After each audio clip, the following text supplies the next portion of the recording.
Jesus Christ has demonstrated to us the greatest humility. Magandang hapon po mga kapapaya. Gusto kong mag-upload ng video ngayon tungkol sa pag-maintain ng papaya. Almost 3 and 1 half na itong papaya ko. Ngayon nagkaroon siya ng sakit na spider mites at saka may punggos at saka ring spot virus. So gusto kong ipakita sa inyo kung paano ito alagaan sa magitan ng pag-spray ng anti-punggos at saka insecticide para sa spider mites. Papakita ko kung ano yung spider mites, yung hindi pa nakakalam, at saka yung virus sa papaya. Mayroong kaunti dito. Gusto kong pakita sa inyo kung paano ito malabanan para magamot ang papaya. So magandang hapon mga kapapaya at ka-farmers. Paki-subscribe naman po ang YouTube channel ko kung ito'y nakatulong sa inyo at makatulong sa iba. God bless you po mga ka-farmers. Yan ang kulang sa tubig na papaya. Kaunti lang yan pero just for experiment, hindi ko diniligan. Ayan o, kulang sa tubig. Hindi ko kasi ito na paabutan ng drip irrigation. Just for experiment. Ito ang isang sakit ng papaya.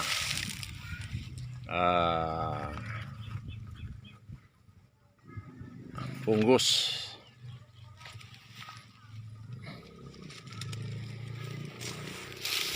Na-sprayan ko na rin ito na anti-punggos, hoping na makarecover.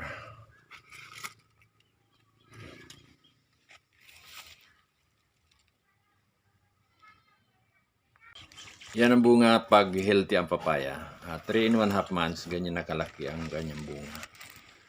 So, tama sa tubig, tama sa bunga. Tamang pag-alaga, ganyan. Sakit ng papaya, spider papaya mites. pag summer, spider mites. Yan. Actually, kaunti na lang yung atake dito dahil na-sprayhan ko na ito. Pakita ko sa iyo yung mga nasubrahan ng spider mites. Ito. Spider mites yan. Ito niya. Yan, spider mites. Ayan.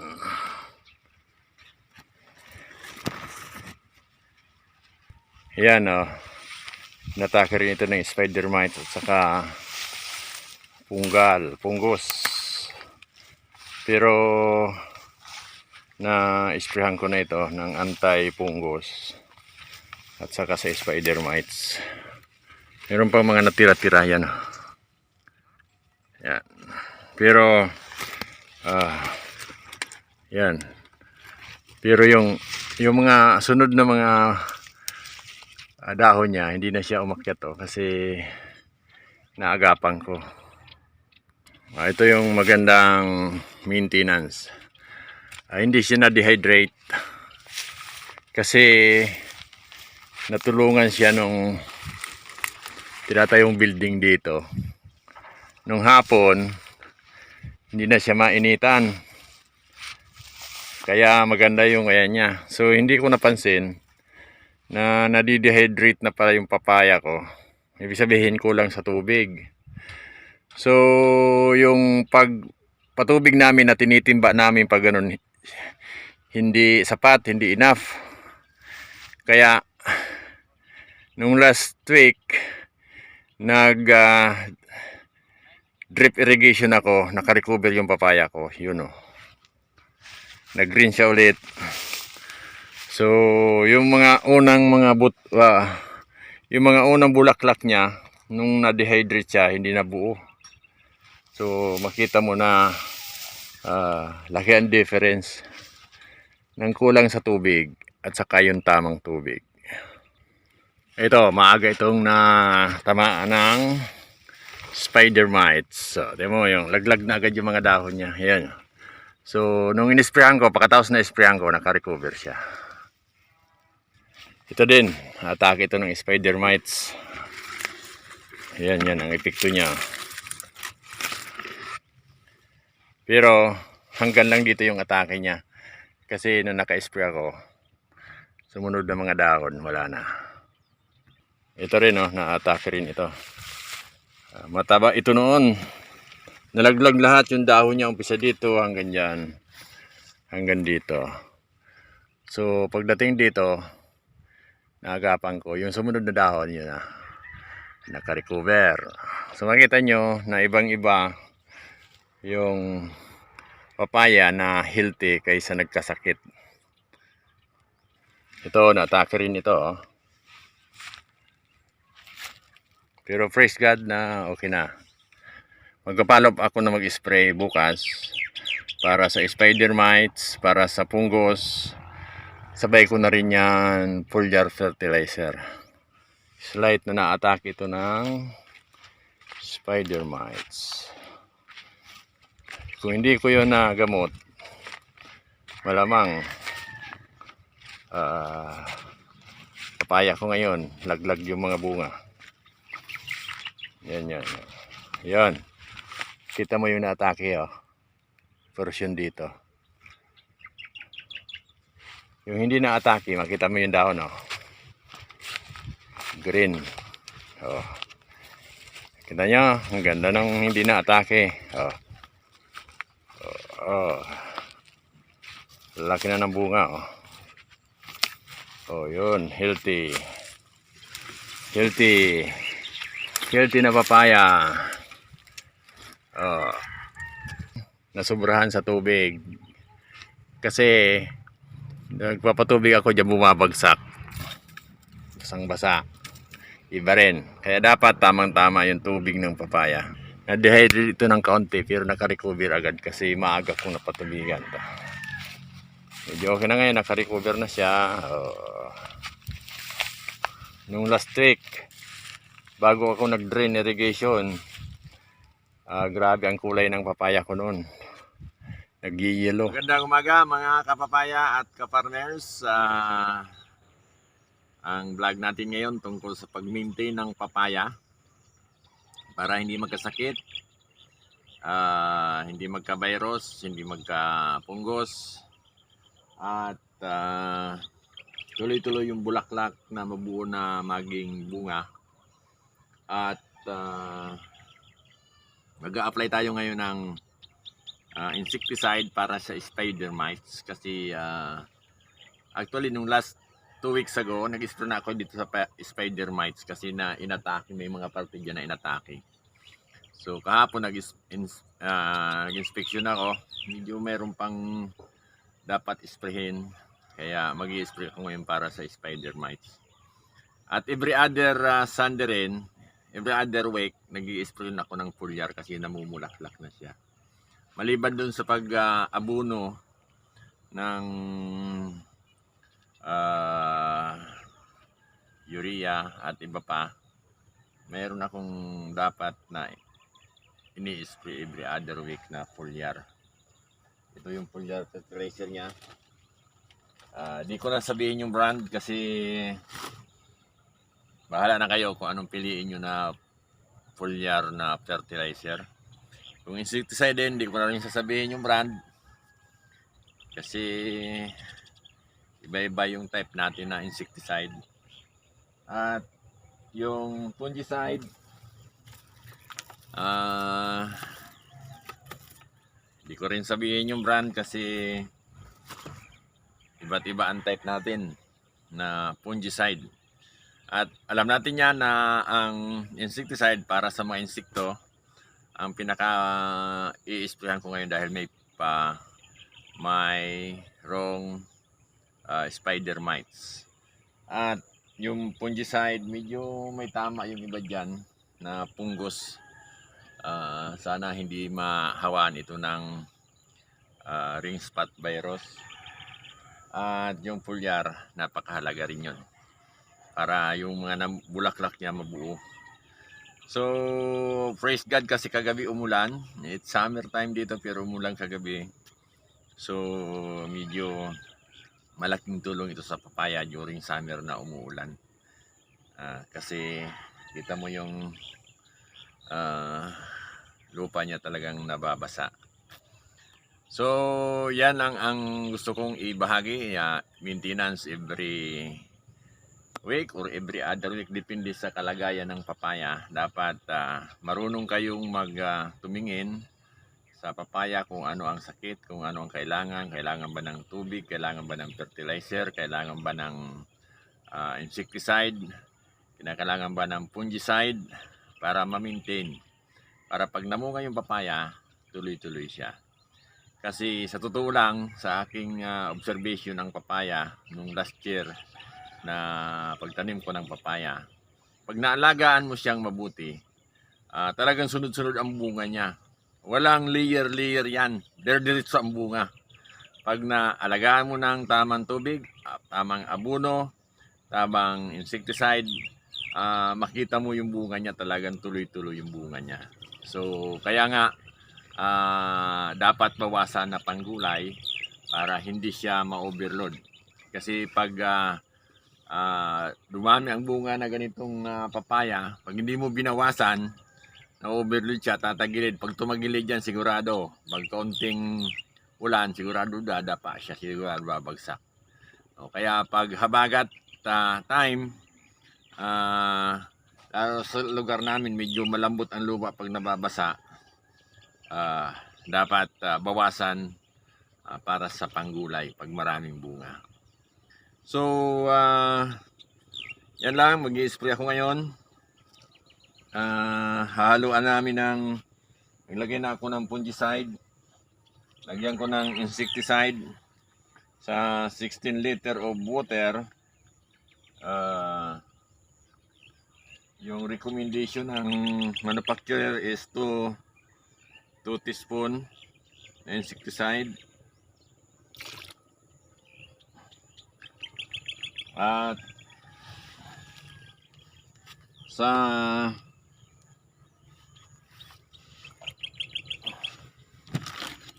foliar fertilizer, sa 16 liter of water, 5 kutsara.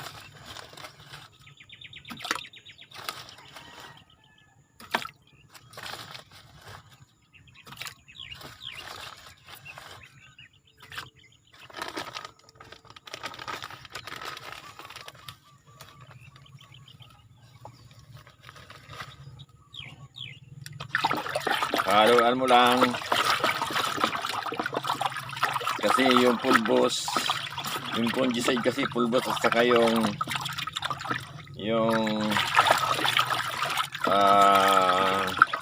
foliar fertilizer. So para hindi isang sprayan lang, hinalo ko na lang lahat. Kasi sabi ng manufacturer, pwede naman daw haluin. So may mga ibang insecticide o foliar na hindi pwedeng ihalo sa insecticide. Pero yung ginamit ko, compatible naman siya. Kaya wala naman adverse effect sa papaya.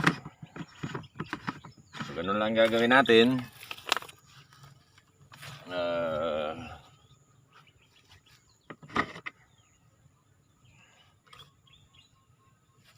Lalagyan natin ng additional na tubig. Problema ko, hindi ako naka-stock ng tubig.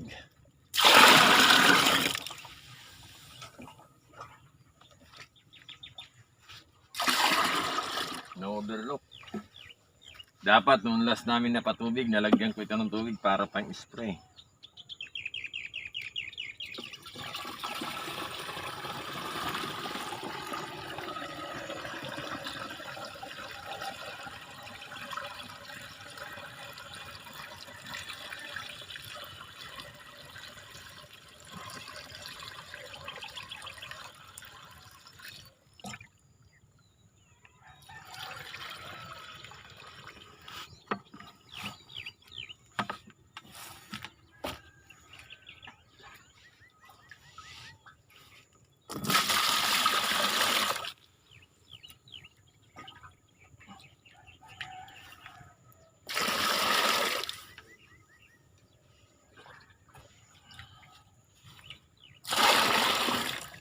Meron akong dalawang drum dito sa papayahan. Kasi linalagyan ko ng tubig pang spray. Para tipid sa oras kasi punuwi pa ko dyan sa bahay. Usually, kasi dyan lang ang bahay namin, umuwi lang ako. Kuha ng tubig. Pero, since meron naman dito,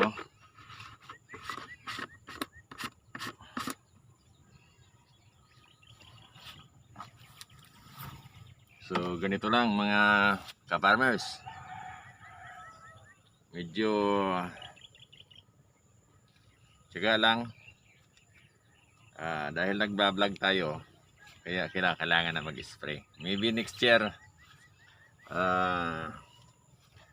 yung mga gwapo pa ng anak ang mag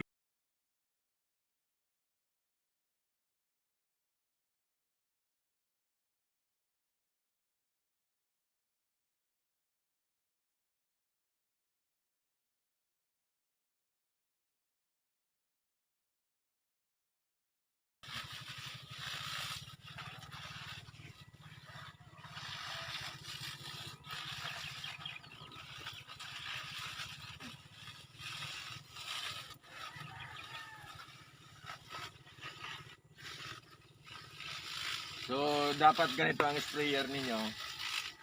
Kasi yung spider mites nandyan sa ilalim na namubuo, yan. Nandyan sa ilalim ng dahon. Tumatago dyan sa ilalim ng dahon yung spider mites. Kaya, dapat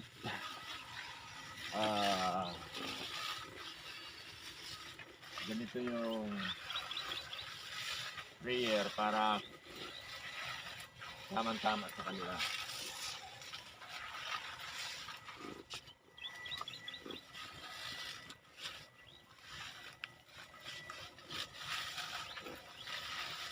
So, nakita mo yung kurtinang dahon. Dahil sa na-dehydrate ito nung last month, lumiit yung mga dahon dito. Pero ngayon, nagre-recover na siya. Yan, ito yung nag-gila ito noon. At nagganito yung dahon. Lumiit siya. Yung mga dahon dito sa baba, nalaglag. Dahil sa kulang sa tubig. So, nung nagkaroon ako ng drip irrigation, after a week, nakabawi siya. Yung namumulaklak na siya. Maganda. Ang dahon niya maganda na. Ganyan dapat ang dahon, Hindi ganito. So makita mo yung dahon ng last pag ganito maliit na. Pero nakabawi siya sa tubig. Na-sprayhan ko rin ng foliar fertilizer noon. At nabunuhan ko na rin ng last week. So makita mo bumabawi siya,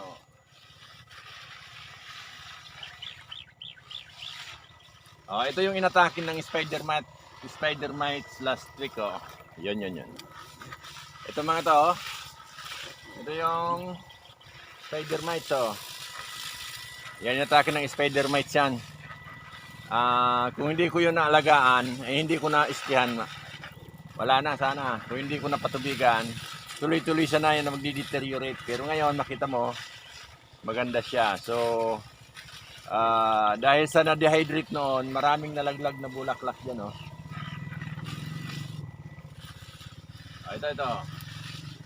Ito rin, may spider mites din ito nung last week, nung last 2 weeks ago ito.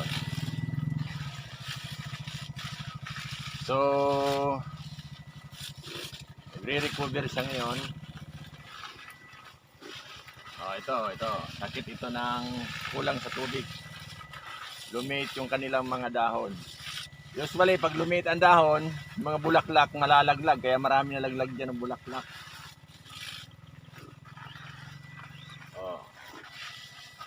At sana tuloy-tuloy na yung recover nito. Hindi na magkasakit. Hindi magkapunggos. Hindi magka-spider mites. At dapat hindi mapabayaan sa tubig.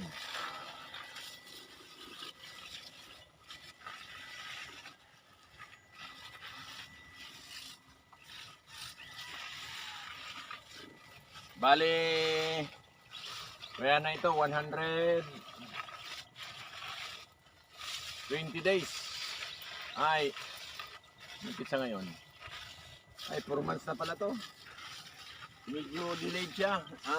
Yung dito, nung na-dehydrate, na-delayed. Meron doon na magandang bunga.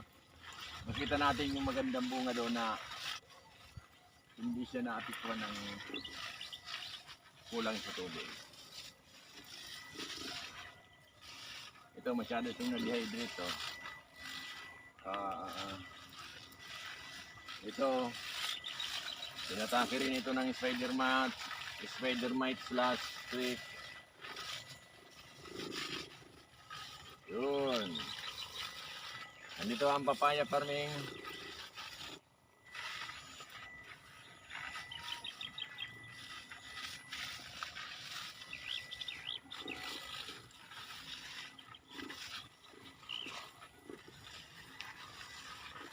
Pag medyo walang sakit, pwede na yung ganyan kadali. Medyo mabagal tayo doon kasi pinapalo up ko lang yung spider mite.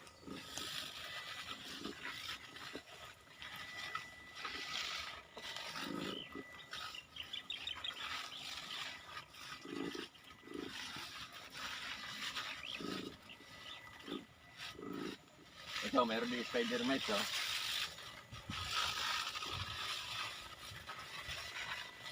Pero hindi na siya umakyat sa taas, dito lang sa baba.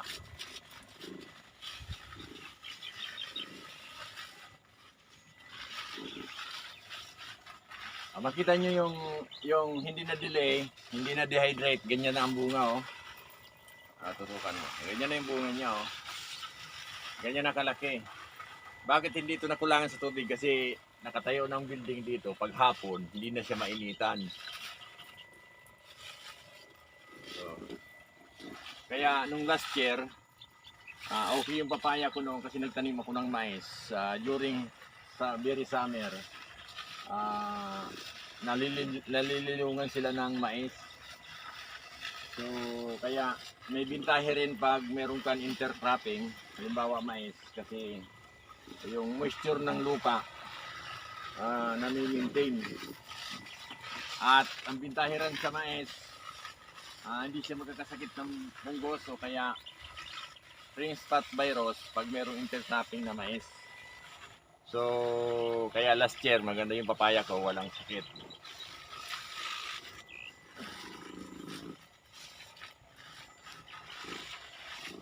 Okay, salamat sa panonood at paki-subscribe naman po sa aking channel, Mr. Bruce Rosero channel. Kung nagustuhan niyo itong vlog, paki-share po, paki-share mga kaibigan, kapatid, kapwa farmers. Bye-bye sa ngayon.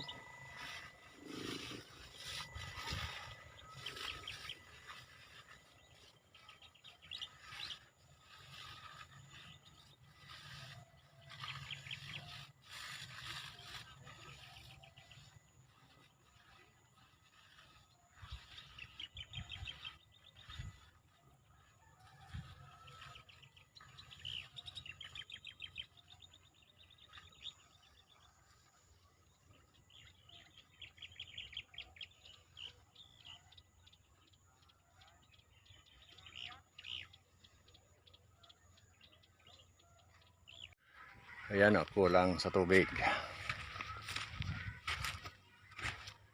Hindi ko kasi ito na paabutan ng drip irrigation. Just for experiment. Ito ang isang sakit ng papaya.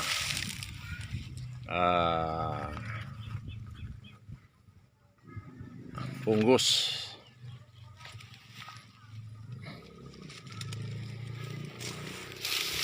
Sprayan ko na rin ito ng anti-fungus. hoping na makarecover.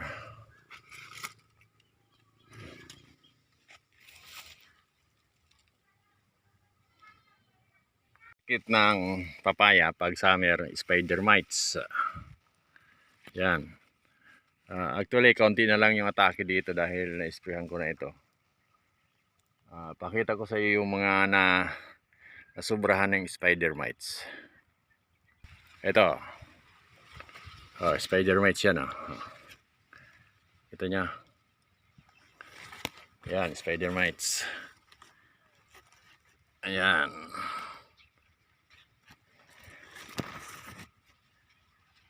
Yan, natake rin ito ng spider mite at saka punggos.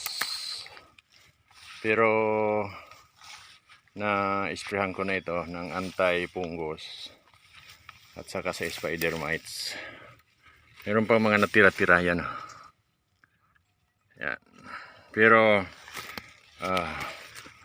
yan.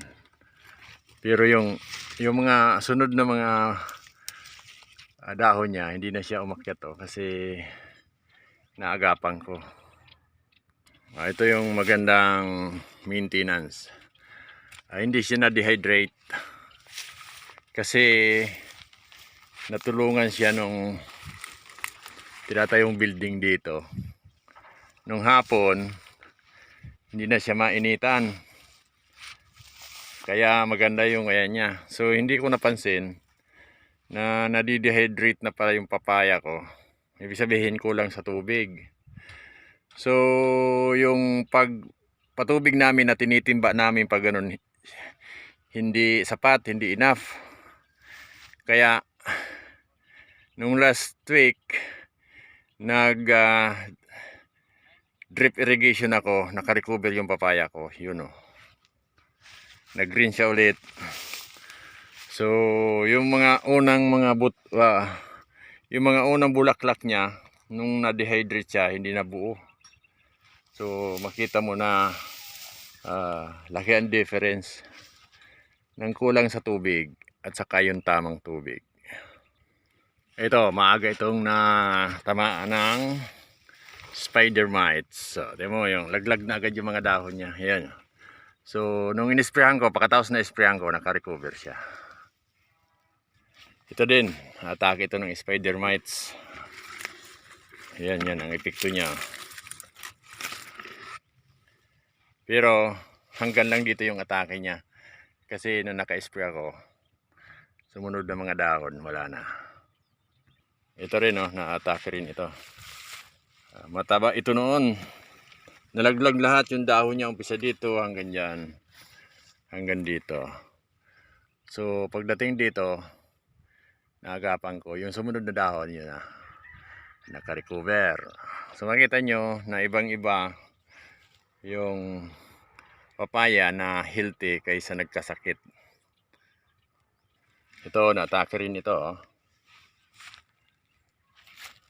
pero praise God na okay na. Magpa-follow up ako na mag-spray bukas para sa spider mites, para sa punggos. Sabay ko na rin yan foliar fertilizer. Slight na na-atake ito ng spider mites. Kung hindi ko yun nagamot, malamang papaya ko ngayon, laglag yung mga bunga. Yan.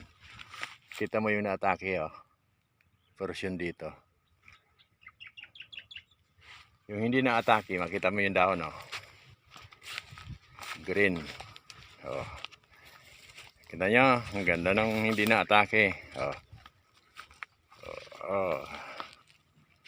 Laki na ng bunga yun, healthy na papaya. Nasubrahan sa tubig kasi nagpapatubig ako diyan, bumabagsak, basang-basa, iba rin. Kaya dapat tamang-tama yung tubig ng papaya. Na-dehydrate ito ng kaunti pero naka-recover agad kasi maaga kong napatubigan ito. Medyo okay na ngayon, naka-recover na siya. Nung last week, bago ako nag-drain irrigation, grabe ang kulay ng papaya ko noon. Nag-yellow.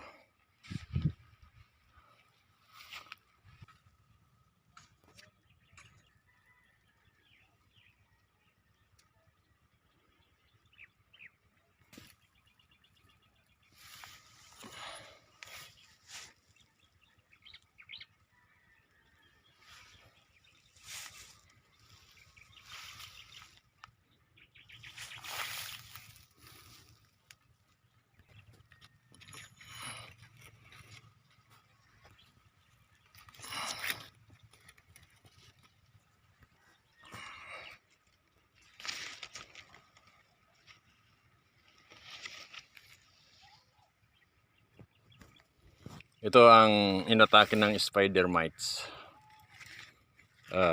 Yan Pero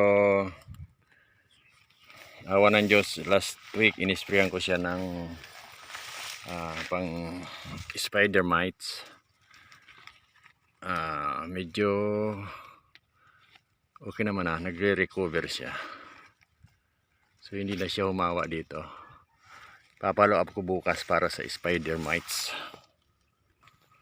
Yung last week, ayun, nalaglag yung mga dahon dito dahil inatake ng spider mites.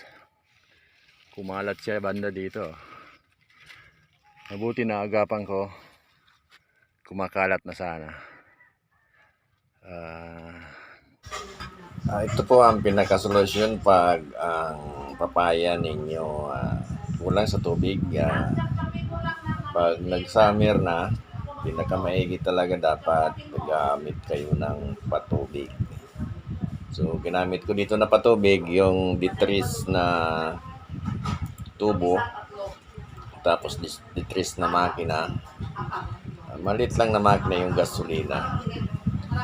So mayroon akong bagong nagawa na patubig. Dati pinapadaan ko sa kanal, sinasalo ko ng timba. Kulang, hindi siya magkasya sa papaya.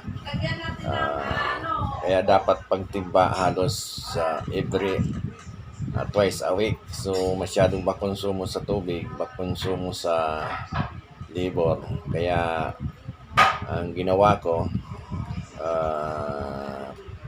kasi pagtimba ang ginamit mo, nakakapagod pero hindi pa siya mapenetrate sa ugat ng papaya. Kaya ang ginawa ko, nakaisip ako na mas magandang gawin.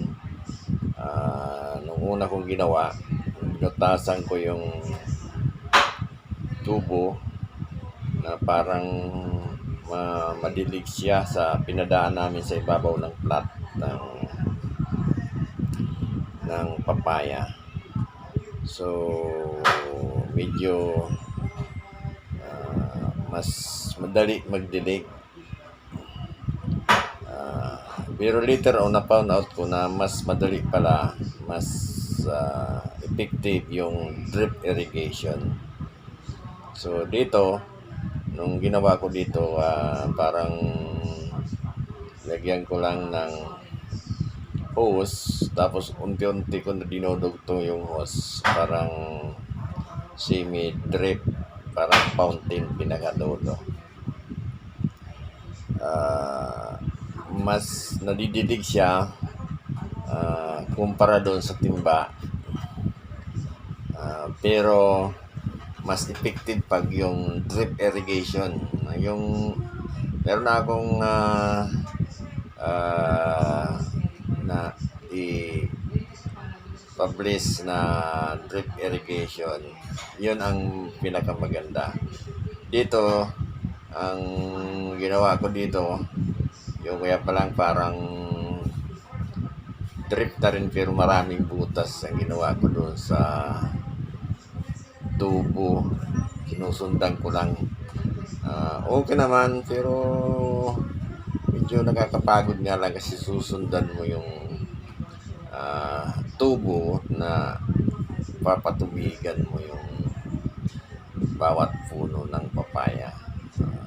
Para ka rin nagtimba, mas madali nga lang, mas nadidilig. So dito pakita ko sa inyo, mas madali kaysa tinitimba, pero sabi ko nga mas madali yung drip irrigation na ginawa ko, yung binutasan ko na lang ito. So dito makita nyo yung papaya na dehydrated. Makita mo yung kulay ng papaya na nagigilo yung dahon niya kasi kulang sa tubig. Ang nangyari dito, hindi ko na-analyze kaagad until na nakita ko nagdidilaw yung papaya. Pero after na napatubigan ko dito, yung yellow na yan na papaya, naka-recover yan. Green na siya ngayon kasi yung napatubigan ko na ng para nabasa yung sa taas, yung talagang nabasa siya kumpara doon sa timba na talagang kulang yung tubig, yung tinitimba. Dito nasok talaga siya ng tubig kasi sinundan ko yan, pinagtiyagaan ko.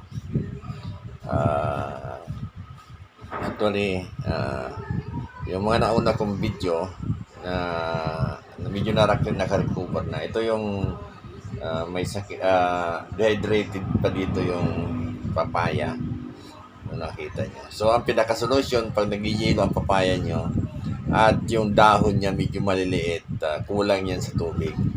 Dapat mapatubigan siya ng tama. So, pag ang kanal ng papaya nyo mababa lang, pwede nyo i-flooding. Pero kung mataas ang kanal, maganda na lagyan nyo ng tubo. Para doon lang sa may puno siya madilig. May estimate mo naman kung hanggang saan siya madidiligan para ma-penetrate ng ugat. Papasok yung tubig doon sa pinaka-ugat ng papaya. So, ganyan ang solusyon pag ang papaya nyo dehydrated. Gawa tayo ng paraan. Kasi pag kulang sa tubig, yung mga bulaklak niya hindi siya mabubuo, malalagdag yung mga bulaklak niya. Ganyan ang nangyari. Yung mga unang bulaklak niyan, pangalawa, pangatlo na nalaglag. Yung mga iba niya na hindi naman masyadong kulang sa tubig, makita mo malalaki na yung bunga, yung pinakita ko. So, ganyan ang pinakasolusyon pag ang papaya nyo dumidilaw, nalalaglag yung bunga, kulang yan, either kulang yan sa abono o kaya kulang sa tubig. So hindi naman ako dito nagkulang sa abono kasi regular yung paglagay ko ng abono. Talagang nakita ko dito kulang sa tubig. At sana masundan natin, ganyan yung una kong naimbento na patubig na hindi ko nahirapan. Parang yung isang tubo, binutas-butasan ko tapos dinudugtong-dugtong ko yung mga tubo. Pero later on, ginawa ko dyan lahat na tubo na 170 meters, binutasan ko na bawat tubo. Yung tubo na yan is 6 meters. Binutasan ko na tag-isang bit ang distansya, tapos linatag ko, tapos pinaandar ko yung makina. So maganda yung drip irrigation. So yung 170 meters, mga 3 hours ko yung papaandarin yung makina. Makita mo yan after 3 hours, basang-basa yung plant ng papaya. So madaling naka-recover yung papaya ko dahil doon sa drip irrigation. So tingnan nyo na lang sa ibang video ko yung drip irrigation, kung paano ko ginawa. Wala na kasi ako ditong ilagay na video doon sa drip irrigation, pero tingnan na lang ninyo doon sa isang video. So yan lang mga papaya. Kung nagustuhan nyo ang episode na ito, paki-subscribe at paki-share doon sa mga farmers na gusto nyo na magkaroon ng idea kung paano mag-maintain ng papaya, mag-apply ng insecticide, mag-apply ng fungicide, mag-apply ng fertilizer through spray. So, maganda ang papaya pag naalagaan natin ng mabuti. Bibigyan tayo ng magandang bunga. So, yan lang po ang tip para doon sa nagtatanim ng papaya. God bless you po. Sana you enjoy your farming sa pagtatanim ng papaya. So, pagpalain po kayo ng Panginoon. Magandang hapon, magandang araw po sa mga nanonood ng vlog nito. God bless you, mga kapatid.